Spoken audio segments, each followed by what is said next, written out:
Assalamualaikum warahmatullahi wabarakatuh. Kembali lagi di video YouTube channel saya. Pada video kali ini saya ingin berbagi kepada teman-teman semua terkait dengan Serdik atau sertifikat pendidik.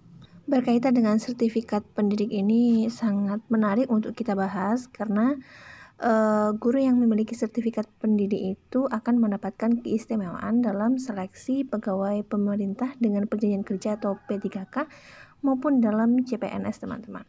Di mana guru dengan sertifikat pendidik itu akan mendapatkan poin maksimal dalam tes kompetensi teknis P3K guru. Untuk itu tonton videonya sampai akhir, jangan di skip dan simak pemaparan saya terkait dengan sertifikat pendidik ini dan bagaimana kita sebagai guru honorer untuk dapat mendapatkan sertifikat pendidik tersebut. Baiklah teman-teman, langsung saja.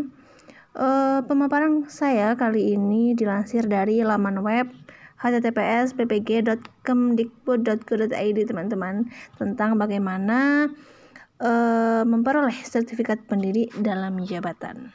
Aturan tentang sertifikat pendidik ini juga berdasarkan Peraturan Menteri Pendidikan dan Kebudayaan Republik Indonesia Nomor 38 Tahun 2020 tentang cara memperoleh sertifikat pendidik bagi guru dalam jabatan.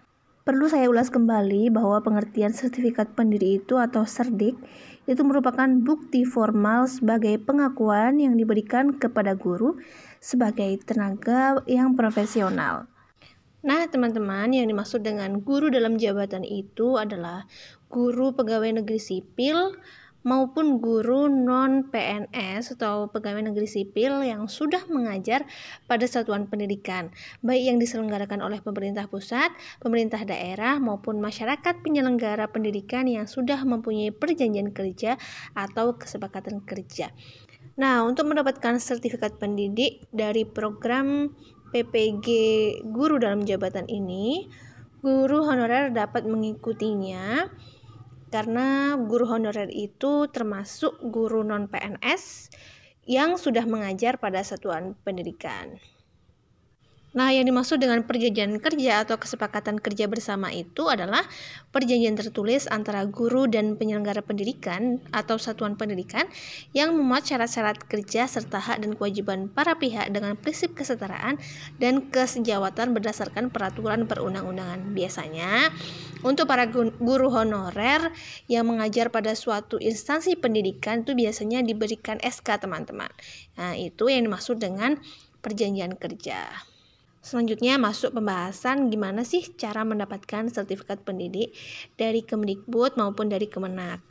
Nah, untuk teman-teman tahu bahwa sertifikat pendidik bagi guru dalam jabatan itu dilaksanakan melalui program PPG, teman-teman.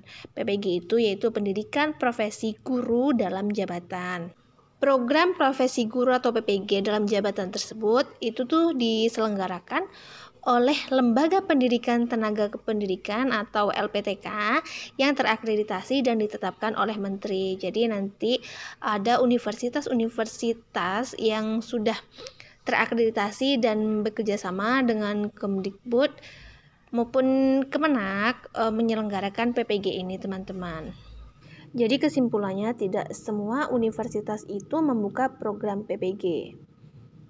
Untuk info LPTK ini bisa teman-teman cek di web ppg.kemdikbud.go.id, khususnya pada menu info LPTK. Di situ teman-teman bisa melihat daftar LPTK dari beberapa universitas yang ada di Indonesia. Di situ teman-teman bisa lihat secara detail mana yang membuka program PPG tersebut. Silakan teman-teman cek masing-masing LPTK ini sesuai dengan alamatnya ya. Untuk LPTK penyelenggara Kemenak, ini bisa diakses di alamat ppg.siagapendis, teman-teman. Selanjutnya adalah syarat mengikuti PPG versi Kemdikbud. Yang pertama adalah caranya dengan melakukan pendaftaran melalui aplikasi SIM PKB. Adapun persyaratan guru yang dapat mendaftar melalui akun SIM PKB adalah yang pertama, harus memiliki ijazah sarjana atau S1 atau ijazah diploma 4 atau D4. Kemudian yang kedua, guru dalam jabatan yang diangkat sampai dengan bulan Desember 2015. Jadi honornya itu udah lama ya teman-teman. Kemudian yang ketiga, guru dalam jabatan pada satuan pendidikan. Nah, seperti yang saya jelaskan sebelumnya, guru dalam jabatan maksudnya guru tersebut sudah mendapatkan SK dari suatu sekolah untuk melakukan honor di sekolah tersebut. Kemudian untuk yang keempat, terdaftar pada Dapodik. Nah, guru yang honor tersebut hendaknya kalau untuk mengikuti program PPG ini harus terdaftar di Dapodik. Dan yang kelima adalah harus memiliki NUPTK. Setelah guru tersebut berhasil melakukan pendaftaran pada aplikasi SIM PKB, maka guru harus mengunggah beberapa berkas-berkas pendukung seperti ijazah sarjana atau ijazah D4, kemudian surat keputusan awal dan akhir pengangkatan guru dalam jabatan. Nah, setelah guru berhasil mengupload beberapa berkas pendukung seperti ijazah dan surat keputusan tersebut, selanjutnya akan ada seleksi administrasi tahap 1 dari LPMP. Apakah dokumen administrasi yang diunggah itu memenuhi syarat atau tidak? Nantinya akan diberikan pengumuman apakah seleksi administrasi dari guru tersebut lolos atau tidak. Setelah tahapan nomor 3 sudah dilalui, kemudian tahapan keempat yaitu bagi guru yang sudah dinyatakan lulus seleksi administrasi 1, maka akan ada penjadwalan seleksi kemampuan akademik. Perlu teman-teman ketahui bahwa seleksi akademik itu yaitu tes kemampuan akademik awal yang digunakan untuk menyeleksi apakah seseorang guru itu berhak mengikuti PPG atau tidak. Kalau dulu biasanya itu disebut dengan pretest. Perlu teman-teman ketahui bahwa materi pretest atau seleksi kemampuan akademik itu terdiri dari tes kompetensi profesional, kemudian tes kompetensi pedagogik, selanjutnya tes potensi akademik, serta tes minat dan bakat. Kemudian setelah guru tersebut dinyatakan lulus seleksi kemampuan akademik tersebut, peserta masih harus mengikuti seleksi pemberkasan teman-teman. Ini masuk ke dalam seleksi administrasi tahap kedua. Kemudian setelah dinyatakan lulus pemberkasan, kemudian guru tersebut berhak untuk mengikuti diklat PPG selama 6 bulan. Nah, setelah PPG 6 bulan selesai, kemudian dinyatakan lulus, maka peserta tersebut berhak mendapatkan gelar guru profesional. Nah, setelah itu guru tersebut diberikan sertifikat pendidik. Setelah kita baca syarat mengikuti PPG ini, tentu banyak yang dilalui oleh guru tersebut untuk mendapatkan sertifikat pendidik ya teman-teman. Jadi tidak mudah untuk mendapatkan sertifikat pendidik, banyak rintangan dan banyak yang dilalui oleh guru tersebut. Jadi wajar saja apabila guru yang memiliki sertifikat pendidik itu sangat diperhitungkan pada seleksi CPNS maupun seleksi P3K. Nah, itu tadi syarat mengikuti PPG versi Kemdikbud. Selanjutnya saya akan memberikan informasi syarat mengikuti PPG versi Kemenak.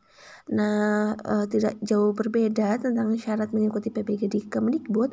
Kalau dari Kemenak ini bedanya pesertanya mendaftar melalui akun Simpatika teman-teman. Kalau tadi Kemdikbud melalui SIM PKB, kalau Kemenak itu melalui Simpatika.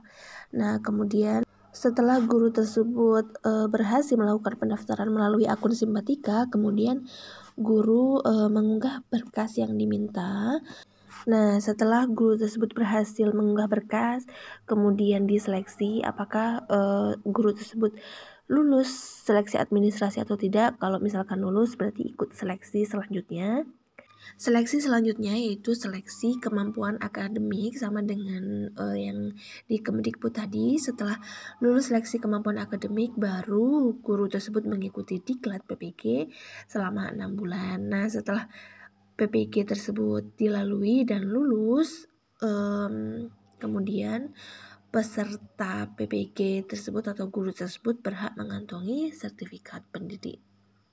Nah, itulah tadi penjelasan singkat saya terkait syarat mengikuti PPG dan bagaimana mendapatkan sertifikat pendidik. Semoga bermanfaat. Jangan lupa di subscribe, like, and comment. Selanjutnya saya buat konten apa. Oke, thank you for watching. Assalamualaikum warahmatullahi wabarakatuh.